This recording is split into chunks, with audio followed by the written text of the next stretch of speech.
تسلیم به نظام خودساختی غرب، مردمای شهوت پرست، مردمای هوا پرست که کل عمر دنبال خواهشات رفته، قوانین از اون سری خود تطبیق میکنیم، باز میگه مسلمان هستیم.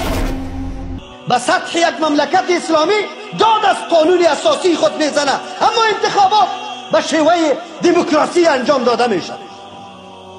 این ملت مسلمان مسئولیت داره یا نداره؟ چرا اگر ما مسلمان هستیم، عقیده به کتاب الله و سنت رسول الله صلی الله علیه وسلم داریم، چرا مطابق دستور قرآن و حدیث رسول الله امیر انتخاب نمیشه؟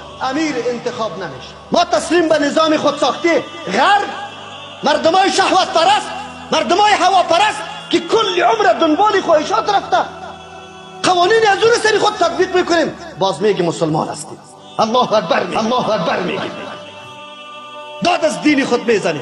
علماست، من تاسف به او علما میکنم که خود کاندید کده.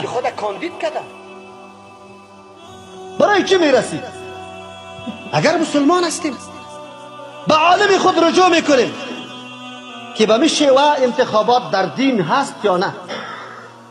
اگر کسی مسلمان است که وقت عالم برش بگه که نیست، واقعیت اگر مسلمان باشه نخواد در صندوق رای قدمی خود بگذاره، چی خودش چی جای از اینکه سیاسری خودم ببره، دختری خودم ببره.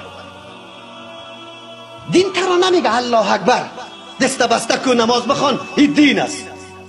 دین شامل کل زندگی ماست، هر حرکت ماست. دین تسلیم شدن به نظام الله است.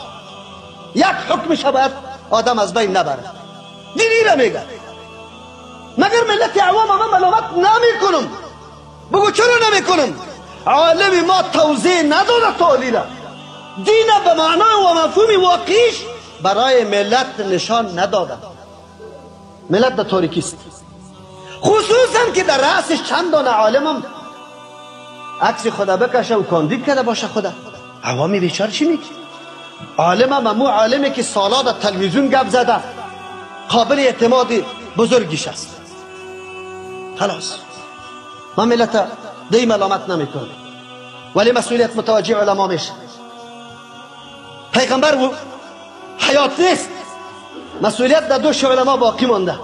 ملت آگاه شود، اسرار دموکراسی و نظام دموکراسی را بفهمد. ملت همینطور دیگرگون روان نباشه. امروز مردم از قانون اسلام خبر نیست، از دموکراسی. خواهر ما، دخترای ما داد از دموکراسی میزنه، دفاع از دموکراسی میکنه. یکیش نمیگه که دفاع از اسلام میکنیم. این چیست؟ این غفلت معالم است. کتاب الله را برش تعلیم ندادم، در حدیث پیغمبر نشاندم شد. ملت حقیقت دین نشناخته.